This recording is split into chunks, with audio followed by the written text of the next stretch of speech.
చివరిలో ఒక బావి ఉండేది. అది ఆ నక్క ఆ బావి దగ్గరికి వెళ్లి అక్కడ ఉన్న బావిలోకి తొంగి చూసింది. అప్పుడు ఆ బావిలో ఒక బాల్చి కనిపించింది. ఆ బాల్చిని అందబోయింది. అది ఆ అందబోయే క్రమంలో అది ఆ బాల్చిలోకి పడిపోయింది. అక్కడ ఆ తాడుకి రెండో చివర కూడా ఒక బాల్చి ఉంది. అది గోడకి గల మేకుకు ఉండడం వలన అది అక్కడే ఆగిపోయింది. ఆ నక్క మాత్రం నీళ్ళల్లోకి మునిగిపోయింది. అక్కడ ఆ నక్క శబ్దాలు చేస్తుంది, ఎవరైనా వచ్చి తనకి సహాయం చేస్తారేమో అని. అక్కడే వెళ్తున్న మరో నక్క ఆ బావిలో నుంచి వచ్చిన శబ్దాలని ఆ బావి దగ్గరికి వెళ్లి తొంగి చూసింది. అక్కడ నీటిలో మునిగిపోయిన నక్కని చూసి, మిత్రమా, అక్కడేం చేస్తున్నావు అని అడిగింది. అప్పుడు ఆ నక్క, ఇక్కడ చాలా చేపలున్నాయి, నువ్వు తిందువు గాని రా అని పిలిచింది. ఆ నూతి బయట ఉన్న నక్క ఆ మాటలు నమ్మేసింది. ఆ నీళ్ళల్లో ఉన్న నక్క మాటలు నమ్మేసింది. అది తొందరగా బావిలోకి దిగిపోయింది. అక్కడ రెండో చివరన ఉన్న బాల్చీలోకి దిగి అక్కడి నుంచి దూకింది. అప్పుడు దాని బరువుకు ఆ మొదటి బాల్చీలో ఉన్న నోటిలోకి వెళ్ళిపోయిన నక్క పైకి వేగంగా వచ్చింది. అది ఒకే ఒక్క దుంకుతోని బయటికి వచ్చేసి బ్రతుకు దేవుడా అనుకుంటూ అడవిలోకి పారిపోయింది. ఒక ఊర్లో నివసించేవాడు. అతనికి చాలా మేకలున్నాయి. అతడు ఆ మేకలని మేపటానికి బయటకు తీసుకుని వచ్చాడు. ఆ మేక మంద నుంచి ఒక మేక తప్పిపోయింది. అప్పుడు అది ఊరి మార్గంలో కాకుండా అడవి మార్గంలో నడచసాగింది. అప్పుడు అక్కడికి ఒక నక్క వచ్చింది. ఆ నక్కని చూసిన మేకకు ప్రయత్నమైంది. ఆ మేక మీదకు దూకబోతుంది. అప్పుడు ఆ మేక పిల్ల, ఆగు, నాకు ఒక చివరి కోరిక ఉంది నక్క బావా, నాకు ఆ కోరికను తీరుస్తావా అని అడిగింది. అప్పుడు నక్క, సరే, త్వరగా ఆ కోరిక ఏంటో చెప్పు అని అడిగింది. అప్పుడు ఆ మేక పిల్ల, నువ్వు బాగా గానం వాయిస్తావంట కదా, నా కోసం కొద్దిసేపటి వరకు గానం వాయించావా అని అడిగింది. అప్పుడు ఆ నక్క, సరే, పోతే పోయిందిలే, ఎలాగో చచ్చిపోతుంది కదా, కొద్దిసేపట్లో వాయిద్దామని వాయించింది. చేయగలవు, కానీ నీ మొదటిది నువ్వు చేపలాగా నీళ్ళను ఇవ్వగలవు, కానీ దానంత లోతుకి నువ్వు వెళ్ళగలవా అని అడిగింది. అప్పుడు బాసు నేను వెళ్ళలేను అని చెప్తుంది. ఆ తర్వాత నక్క, నీ రెండవది, నువ్వు గద్దలాగా గాల్లో ఎగరగలవు, కానీ ఆ గద్దలాగా చాలా పైకి వెళ్ళి వేగంగా వెళ్ళగలవా అని అడిగినప్పుడు బాసు నేను వెళ్ళలేను అని చెప్పింది. నాదైనా ఎంతో ప్రేమ, కానీ ఎప్పుడు ఒక్క క్షణం కూడా దాన్ని వదిలిపెట్టి ఎక్కడికి వెళ్ళదు. ఒకసారి వానదేవుడు నదిలో ఉన్న ఊరిలో అడవిలో ఉన్న అన్ని జంతువులన్నిటినీ విందుకు పిలిచాడు. అన్ని బయలుదేరుతున్నా కానీ తాబేలు మాత్రం అసలు ఎక్కడికి వెళ్ళట్లేదు. ఒక కుందేలు వచ్చి, తాబేలు మామ నువ్వు ఎక్కడికి రావట్లేదా అని అడిగింది. నేను ఎక్కడికి వెళ్ళను, నా ఇల్లే నా స్వర్గం అంటూ తాబేలు లోపలికి వెళ్ళిపోయింది. సంబరాలు జరుపుకుంటున్న శుభవేళ తాను ఈ భూలోకానికి విచ్చేస్తూ, శ్రీనాథుల వారు మీరు నాతో రావచ్చును కదా అంటూ నన్ను మీ పాఠశాల ప్రాంగణంలోకి ప్రవేశపెట్టారు. ఓ, నాకు చాలా ఆనందంగా ఉందని. ఇక్కడ తెలుగు తోట ఉపాధ్యాయులందరూ ఆంధ్ర భాష పరిరక్షణకు చేస్తున్న ఆంధ్రుల కృషి, వారు చేస్తున్న సాంస్కృతిక కార్యక్రమాలు చూసి నేను పరవశించిపోతున్నాను. అలాగే నేను మీతో ప్రస్తుతం చేసుకుంటానని కోరికను తనకు చెప్పగా, అదెంత పని శ్రీనాథుల వారు అంటూ తెలుగు తోట ఉపాధ్యాయుల మధ్యలో శ్రీనాథుల వారు వస్తే బాగుంటుంది కదా అనే ఆలోచనను కలుగజేశాడు. ఓహో, ఇంతకీ నేను ఎవరా అని ఆసక్తిగా ఎదురు చూస్తున్నారు కదా. గౌడ డిండివ భక్తులు ఓడించి కనకాభిషేకాన్ని, గండ పెండేరాలను బహుమతులుగా పొందిన ప్రౌఢ కవిని, 15వ శతాబ్దానికి చెందిన తెలుగు కవిని, దివ్య ప్రబంధ శైలికి ఆదరణ కలిగించిన వాడను. మరి నా చాటు పద్యాలను, చమత్కార పద్యాలను మీకు వినిపించాలని వచ్చాను. చిన్నారి పొన్నారి చిరుతకు కటినాడు రచయించితి మారుత్తరా చరిత్ర, నూనూగు మీసాల నూర్ణ యౌవనమున శాలివాహన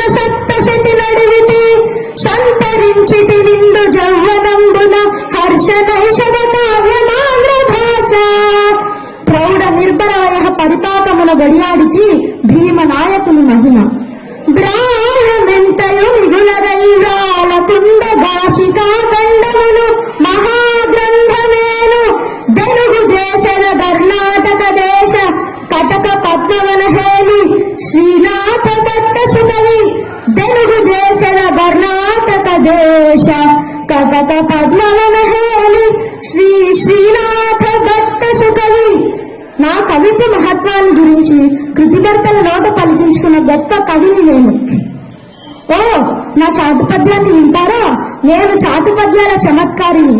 ఒకసారి నా కాలము కానిదై నేను కష్టాల్లో ఉన్నప్పుడు పరమేశ్వరుని ఉద్దేశించి గరళము మృంగితి నటంచం బురహరా గర్వింపబాబు నీ బిరుదింకగాన వచ్చడి మెరిసడి రేనాటి జొన్న మెరుగులు తినుమి అంటూ నాయి చాటు పద్యాన్ని చేరవేశాను. అలాగే పలనాటి సీమలో నీటికి కరువు ఏర్పడినప్పుడు నా ఈ పద్యాన్ని పరమేశ్వరునికి చేర్చేశాను. శ్రీగలవానికి చెల్లును తరుణులు గలయారు వేలు గగబెల్లాడం తిరిపమున చిద్దరాండ్ర తిరిపమున చిద్దరాండ్ర పరమేశ గంగ విడుము పార్వతి చాలన్ అంటూ చమత్కారంగా చాటు పద్యాన్ని చెప్పాను. ఎంతటి పాండిత్యం ఉన్నను ఉలను పోషించి మనసు లేని వద్దరాజుల కాలం దాపురించగా నగర వాకిట నల్ల గుండు ఎత్తవలసి వచ్చినప్పుడు నే చెప్పిన శిశపద్యం వింటారా? కవిరాజు కంఠండు కౌగలించెను గద పురవీధిని దురండ పొగలదండ ఆధనైషధకర్త యంధ్రియుగ్మంబున దగిలి ఉండను గదా నిగయుగము వీరభద్రారెడ్డి విద్వాంసు ముంజేత బియ్యమందను గదా వెదురుగుడిగా సార్వభౌముని భుజ స్కందమెత్తెను గదా నగరి రాకుటనుండు నల్లగుండు. ఎరుక చెబుతాను సోది చెబుతానమ్మ సోది చెబుతాను జరిగింది చెబుతాను జరగబోయేది చెబుతాను. అమ్మ పలుకు జగదమ్మ అమ్మ పలుకు జగదమ్మ పలుకు మధుర మీనాక్షి పలుకు కంచి కామాక్షి పలుకు జగవాడ కనకదుర్గమ్మ పలుకు జనవాడ కామాక్షమ్మ పలుకు శ్రీశైల భ్రమరాంబ పలుకు సకల దేవతల పలుకు. అమ్మ పలుకమన్న పలుకు పలకడానికే వచ్చా. అడిగింది అడిగినట్లు చెబుతా అడగండి అడిగినట్లు చెబుతా. ఆ అమ్మపై నమ్మకం పెట్టుకొని అడిగి తల్లి నీ ఇంటి ఇళ్ళకు ఆ ముత్తాంటి దేవుడే బిడ్డ నీవు అందరితో కలిసి మెలిసి ఉంటావు. నీ తెలివికి నీ మాటింటే ఓట్లు సంపాదిస్తాడే తల్లి. అలాగని నీ తల్లిని ఇబ్బంది పెట్టమాకమ్మా. నీ పాట పోకూడదంటే ఇబ్బందమ్మా. అయ్యగారి పంచల శాతంలో ఒకటి ఇబ్బందమ్మా. కాసిన బియ్యం తుమ్మిసింత చింతపండు 2 సార్లు కందిపప్పు నా జాలలో వేయండమ్మా. ఏమి ఇవ్వకుండానే చెప్పి నేరాడే తల్లి. అమ్మ పలికినంత తేడా అయిపోతుంది. సోమి చెబుతానమ్మ సోమి చెబుతాను కంచి కామాక్షి పలుకు బెదవాడ కనకదుర్గమ్మ పలుకు జన్నవాడ కామాక్షమ్మ పలుకు శ్రీశైల భ్రమరాంబ పలుకు సకల దేవతలు పలుకు. అమ్మ పలకమన్న పలుకు పలకడానికే వచ్చా. అడిగింది అడిగినట్లు చెబుతా అడగంది అడగనట్లే చెబుతా. ఆ అమ్మపై నమ్మకం పెట్టుకుని అడుగు బిడ్డ. నీ ఇంటి ఇలవేలుపు ఆ ముక్కంటి దేవుడే బిడ్డ. నీవు నీ తల్లి మాటలంటే కోట్లు సంపాదిస్తావు బిడ్డ. అమ్మ అంటే అన్నం పెట్టే అన్నపూర్ణాదేవిరా. అమ్మని సక్కంగా చూసుకో, అన్ని మంచిగా జరుగుతాయి. నువ్వు భవిష్యత్తులో మంచి పొజిషన్కి వస్తావు, బాగా ఎదుగుతావు. కాసిన బియ్యం వాళ్ళు 2 చారల కందిపప్పు అమ్మ గారిని అడిగి నాకు ఇవ్వండి అయ్యా. అప్పుడు నేను చెబుతా నీ పెళ్లి గడియలు తొందరలోనే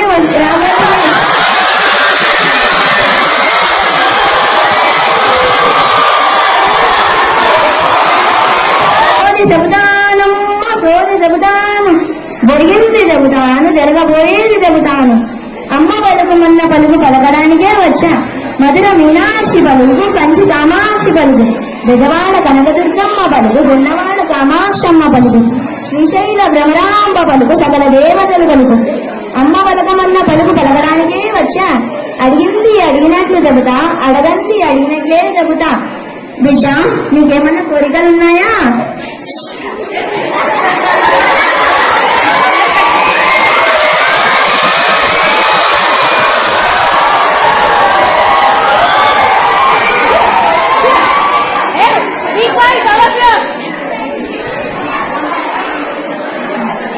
బిడ్డ నీకేమైనా కోరికలున్నాయా? అంత పెద్ద కోరికలేం లేవు. చిన్న చిన్న కోరికలు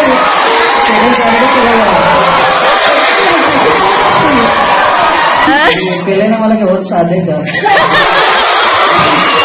నువ్వు ఇచ్చిన అంటే నన్ను అడుగు, నేను ఇస్తా. బాగుంది. పంచల చేప, 2 చారల కందిపప్పు, కూసింత బియ్యం, కాస్త చింతపండు నా జడలో వేయమని చెప్పు బిడ్డ. నా వారి నా మాట నీకు కొత్త పట్టుచీర కొనిస్తా. గల్లు జోడెట్లా పలుగు చూడు తన్న నానతాన, హంసలాగా వంశధార ఎగసే పరవల్లు చూడు తన్న నానతాన. గల్లు గల్లు గల్లు గల్లు జోడెట్లా పలుగు చూడు తన్న నానతాన, హంసలాగా వంశధార ఎగసే పరవల్లు చూడు తన్న నానతాన. పచ్చనైనదమ్మాయి కోనసీమ, కొండపల్లి బొమ్మ నా పల్లె మామ. పచ్చనైనదమ్మాయి కోనసీమ, కొండపల్లి బొమ్మ నా పల్లె మామ. సోకు చూసి చిన్న సన్న మామ. గల్లు గల్లు గల్లు గల్లు జోడెడ్లా పలుగు చూడు తన్న నానతాన, హంసలాగా వంశధార ఎగిసే పరవళ్ళు చూడు తన్న నానతాన. ఆ తూర్పు కొండల్లో కోకిలమ్మ గీతాలు, ఈ పశ్చిమ కనుమల్లో గూడలమ్మ అందాలు, గూడలమ్మ అందాలు. ఆ తూర్పు కొండల్లో కోకిలమ్మ గీతాలు, ఈ పశ్చిమ కనుమల్లో గూడలమ్మ అందాలు. తగిన తగిలి చిందులేసే ఎగడు నాకి మందమేసనే. గల్లు గల్లు గల్లు గల్లు జోడెట్లా పరుగు చూడు తన్న నానతాన, హంసలాగా వంశధార ఎగసే పరవళ్ళు చూడు తన్న నానతాన. పైరు గాలి రమ్మను స్వాగతమిస్తుందిరా, స్వాగతమిస్తుందిరా. పల్లె తల్లిని చేరి హారతి పడుతుందిరా, హారతి పడుతుందిరా. పైరు గాలి రమ్మనంటూ స్వాగతమిస్తుందిరా, పల్లె తల్లిని చేరి హారతి పడుతుందిరా. 7 పూలు చూడను పులకరించి మారబాడను. గల్లు గల్లు గల్లు గల్లు జోడెడ్లా పలుగు చూడు తన్న నానతాన, హంసలాగా వంశధార ఎగసే పరవళ్ళు చూడు తన్న నానతాన. గోదావరి ఎంగిలాగా పగపగల మారిరో, కృష్ణా నది ఉరుకులాగా తుల్లుతున్నా మారిరో, గోదావరి ఎంగిలాగా పగపగల మారిరో, కృష్ణా నది ఉరుకులాగా తుల్లుతున్నా మారిరో. వదులుకోకు ఉన్న చోటుని నిన్ను కన్న భరత మాతని. గల్లు గల్లు గల్లు గల్లు జోడెట్లా పరుగు చూడు తన్న నానతాన, హంసలాగా వంశధార ఎగసే పరవళ్ళు చూడు తన్న నానతాన.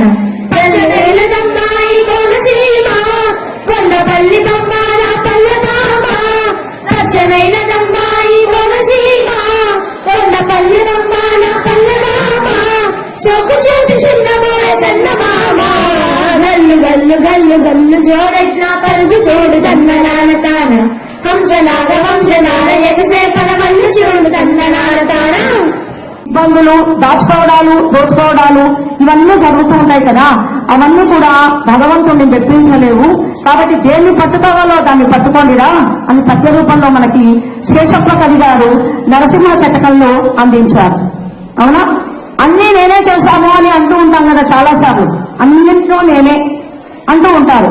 అడవి పక్షులకెవ్వడాహారమిచ్చలో, నువ్వు ఇచ్చావా నేను ఇచ్చానా? ఇచ్చామా మనము? మృగజాతికెవ్వడు మేత పెట్టే, మృగజాతికి ఎవడైనా మేత పెట్టాడా? నువ్వు పెట్టావా నేను పెట్టాను. పశువులకెవ్వడు మోసెలు రగపాలు, ఆవులకు గేదెలకు వాటికి మంచి ఆరోగ్యకరమైన పోషక విలువలు కలిగిన పాలను మనం పోసామా? మనం తీసుకుంటున్నామే. అవునా? తల్లి గర్భమున శిశువునెవడు పెంచే, మనం పెంచుతున్నామా? ఆ సృష్టికర్త. అవునా? ఆ సృష్టికర్త బ్రహ్మ అమ్మ గర్భావాసంలో మనం పెరిగేటట్టు చేశాడు. కాబట్టి పద్యాలలో ఎంతో హృదయంగా మనం నేర్చుకుంటే దానిలో చాలా విలువలు ఉన్నాయి. నేర్చుకోండి. అర్థమవుతుందా? నా దగ్గరికి వస్తే మీకు వీలైనప్పుడు రోజుకు ఒక పద్యం, వారానికి 2 పద్యాలు నేర్పిస్తాను. వదిలేయకండి పద్య ప్రక్రియని. అర్థమవుతుందా?